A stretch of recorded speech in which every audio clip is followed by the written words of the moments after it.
ناظرین، سن 1857 میں جب انگریزوں نے دلی پر دوبارہ قبضہ کر لیا تو کیپٹن ولیم ہڈسن تقریباً 100 سپاہیوں کے ساتھ مغل بادشاہ بہادر شاہ ظفر کو پکڑنے کے لیے شہر سے نکلے۔ اگر آپ مختلف سائنسی، تاریخی اور علمی موضوعات پر سوچتے ہیں اور مزید جاننے کا تجسس رکھتے ہیں تو سبسکرائب کیجئے ہمارا چینل اور بیل آئیکن دبائیے تاکہ ان موضوعات پر تیار کی گئی ہماری ویڈیوز آپ کو فوری مل سکیں۔ جب کیپٹن ہڈسن نے ہمایوں کے مقبرے کا رخ کیا تو اس وقت تک دلی کی سڑکوں پر موجود کسی بھی ہندوستانی سپاہی نے ان پر گولی نہیں چلائی۔ ولیم ہڈسن کو یقیناً اس بات کی فکر تھی کہ ہمایوں کے مقبرے کے آس پاس موجود لوگ ان کے ساتھ کیا سلوک کریں گے، اس لیے اس نے پہلے ہی خود کو قبر کے قریب موجود کھنڈرات میں چھپا لیا۔ ہڈسن نے مزار کے مرکزی دروازے سے ملکہ زینت محل سے ملاقات کرنے اور شہنشاہ کو ہتھیار ڈالنے پر آمادہ کرنے کے لیے اپنے 2 نمائندے مولوی رجب علی اور مرزا الہی بخش کو بھیجا۔ ناظرین، یہ دونوں بظاہر تو بادشاہ کے نمک خوار اور وفادار تھے، مگر در پردہ انہوں نے انگریزوں کے لیے کام کیا اور بادشاہ اور ہندوستان سے غداری کرتے ہوئے ملک پر انگریزی حکومت کے قبضے کی راہ ہموار کی تھی۔ انہوں نے ہی بادشاہ کو ورغلایا تھا کہ وہ اپنے وفادار جرنیلوں کے ساتھ نہ جائیں بلکہ انگریزوں کے سامنے ہتھیار ڈال دیں تو ان کی جان بخشی کر دی جائے گی۔ انہوں نے بادشاہ کے ساتھ طویل مذاکرات کیے اور آخر بہادر شاہ ظفر نے ہڈسن کے سامنے ہتھیار ڈالنے کا فیصلہ کر لیا۔ انگریز جنرل ولسن کی طرف سے جان بخشی کی یقین دہانی کے بعد بادشاہ نے ہتھیار ڈال دیے۔ اس سلسلے میں گورنر جنرل کے احکامات شروع سے ہی واضح تھے کہ جو بھی ہندوستانی چاہے کتنا بڑا ہو یا چھوٹا، اگر وہ ہتھیار ڈالنا چاہے تو اس کے سامنے کوئی شرط یا حد نہیں رکھی جائے گی۔ بادشاہ کی جان بخشی کی ایک وجہ یہ بھی تھی کہ وہ بہت بوڑھے تھے اور اس بغاوت کے برائے نام رہنما تھے۔ دوسرے انگریز دلی میں دوبارہ داخل ہونے میں کامیاب ہو گئے تھے، لیکن شمالی ہند کے دیگر حصوں میں ابھی تک لڑائی جاری تھی اور انگریزوں کو خوف تھا کہ اگر بادشاہ مارا گیا تو شاید باغیوں کے جذبات بھڑک اٹھیں گے۔ چنانچہ ولسن نے اتفاق کیا کہ اگر بادشاہ ہتھیار ڈال دیں گے تو اس کی جان بخشی کی جا سکتی ہے۔ ابتدا میں جب انگریز دلی میں داخل ہوئے تو شہنشاہ نے قلعے کے اندر اپنے محل میں رہنے کا فیصلہ کیا۔ 16 ستمبر 1857 کو خبر آئی کہ برطانوی فوج قلعے سے چند 100 گز کے فاصلے پر موجود ہے اور وہ قلعے میں صرف اس لیے داخل نہیں ہو رہے کہ ان کے پاس فوجیوں کی تعداد کم ہے۔ 19 ستمبر کو بادشاہ نے اپنے پورے خاندان اور عملے کے ساتھ محل چھوڑنے اور اجمیری گیٹ کے راستے پرانے قلعے میں جانے کا فیصلہ کیا۔ 20 ستمبر کو انگریزوں کو خفیہ طور پر اطلاع ملی کہ بادشاہ بہادر شاہ ظفر پرانے قلعے سے نکل کر ہمایوں کے مقبرے پہنچ گئے ہیں، جہاں اب کیپٹن ہڈسن بادشاہ کو گرفتار کرنے کے لیے موجود تھے۔ آخر کار جان بخشی کا وعدہ ملنے کے بعد ملکہ زینت محل ہمایوں کے مقبرے سے سب سے پہلے باہر آئی تھی۔ ان کے بعد بادشاہ بہادر شاہ ظفر پالکی میں سوار نکلے۔ ہڈسن نے آگے بڑھ کر بادشاہ سے ہتھیار ڈالنے کے لیے کہا۔ بادشاہ ظفر نے ان سے پوچھا، کیا آپ ہی ہڈسن بہادر ہو؟ کیا آپ مجھ سے کیے گئے وعدے کو میرے سامنے دہرائیں گے؟ کیپٹن ہڈسن نے جواب دیا کہ ہاں سرکار، آپ کو یہ بتاتے ہوئے بہت خوشی محسوس کر رہی ہے کہ اگر آپ ہتھیار ڈال دیتے ہیں تو آپ کی زینت محل اور ان کے بیٹے کی جان بخش دی جائے گی، لیکن اگر آپ کو بچانے کی کوشش کی گئی تو میں اس جگہ کتے کی طرح آپ کو گولی مار دوں گا۔ یہ جواب سن کر بوڑھے بادشاہ نے اپنے ہتھیار ہڈسن کے حوالے کیے، جو اس نے اپنے اردری کے حوالے کر دیے۔ شہر میں داخل ہونے کے بعد بادشاہ ظفر کو سب سے پہلے بیگم سمرو کے گھر میں رکھا گیا۔ یہاں کا منظر بڑا دردناک تھا۔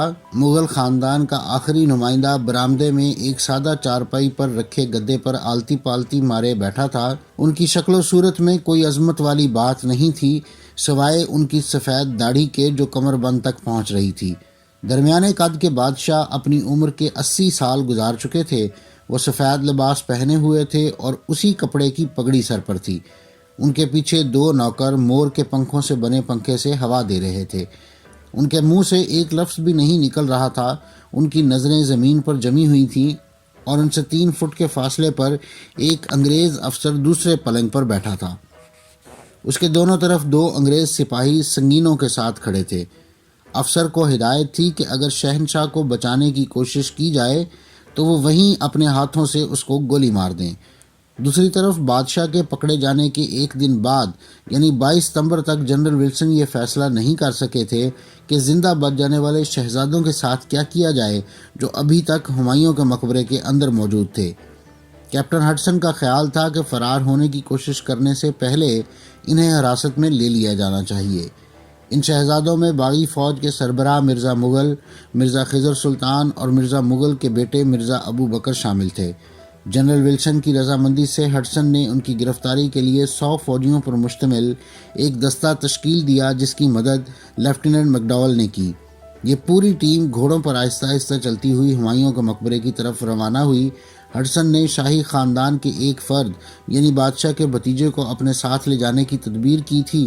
ان سے وعدہ کیا گیا تھا کہ اگر وہ ان کے نمائندے کے طور پر کام کریں گے اور شہزادوں کو ہتھیار ڈالنے پر آمادہ کریں گے تو ان کی جان بخشی کر دی جائے گی۔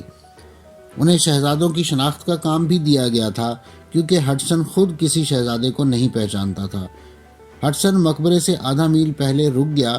اس نے بادشاہ کے بھتیجے اور اپنے سربراہ رجب علی کو شہزادوں کے پاس یہ پیغام دے کر بھیجا کہ وہ غیر مشروط طور پر ہتھیار ڈال دیں ورنہ نتائج بھگتنے کے لیے تیار رہیں۔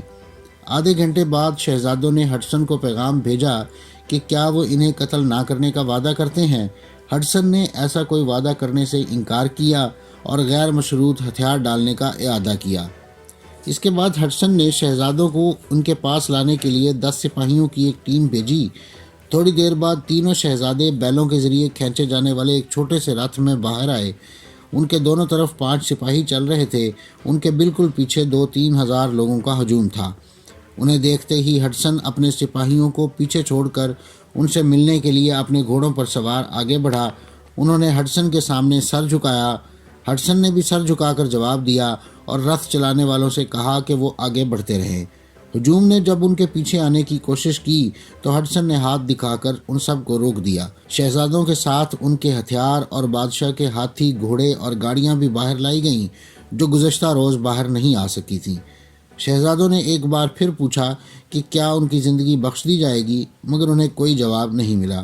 انگریزوں نے مقبرے کی تلاشی لی اور چھپائی گئی تلواریں، بندوقیں اور دیگر سامان قبضے میں لے لیا۔ شہزادوں کو گرفتاری کے بعد شہر لے جایا جا رہا تھا مگر جب وہ دہلی سے 5 میل دور تھے تو ہڈسن نے مکڈاول سے پوچھا ان شہزادوں کا کیا کرنا ہے؟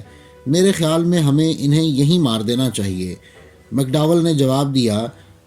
ہڈسن نے ان رتھوں کو وہاں رکنے کا حکم دیا۔ ہڈسن نے تینوں شہزادوں کو رتھ سے اترنے اور اپنے لباس اتارنے کو کہا۔ کپڑے اتارنے کے بعد انہیں دوبارہ رتھ پر بٹھا دیا گیا۔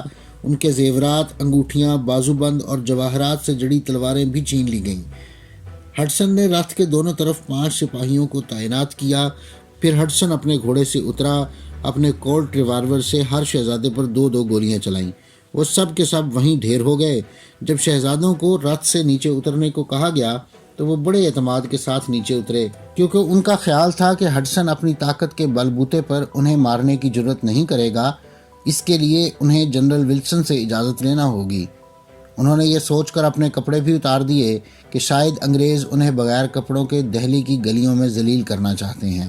ہڈسن ان شہزادوں کی لاشوں کے ساتھ شہر میں داخل ہوا۔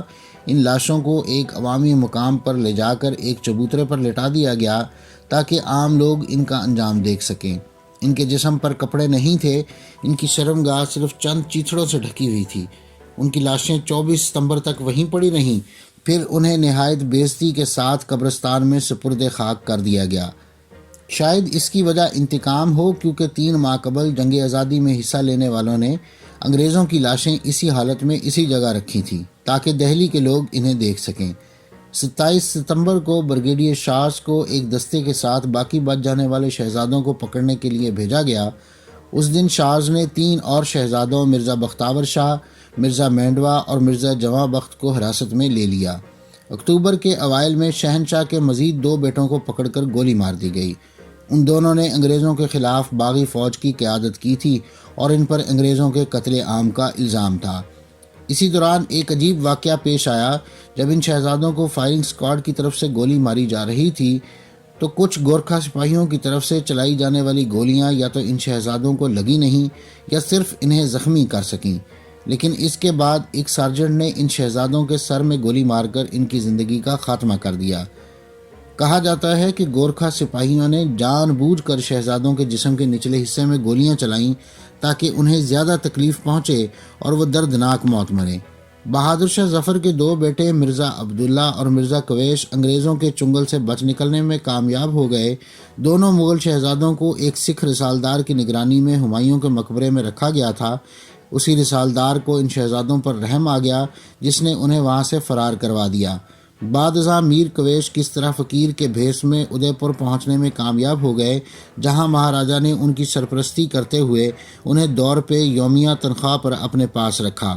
ہڈسن نے کویش کو ڈھونڈنے کی بہت کوشش کی لیکن کامیاب نہ ہو سکا۔ بہادر شاہ ظفر کا دوسرا بیٹا عبداللہ بھی انگریزوں کے ہاتھ نہیں آ سکا اور اس نے اپنی پوری زندگی ریاست ٹونک میں انتہائی غربت میں گزاری۔ بہادر شاہ کے باقی بیٹوں کو یا تو پھانسی پر لٹکا دیا گیا یا طویل سزائیں کاٹنے کے لیے کالا پانی بھیج دیا گیا۔ کچھ شہزادوں کو آگرہ، کانپور اور الہ آباد کی جیلوں میں انتہائی مشکل حالات میں رکھا گیا، جہاں ان میں سے زیادہ تر 2 سال کے اندر ہی مر گئے۔ انگریزوں نے بہادر شاہ ظفر کو قتل نہ کرنے کا وعدہ پورا کیا۔ انہیں دہلی سے بہت دور برما بھیج دیا گیا، جہاں انہوں نے 7 نومبر سن 1862 کی صبح 5 بجے اپنی آخری سانس لی اور وہیں رنگون میں انتہائی پسماندگی میں دفن ہوئے۔ ناظرین، یہ تھی آج کی ویڈیو۔ اگلی ویڈیو تک کے لیے مجھے اجازت دیجیے۔ اللہ حافظ۔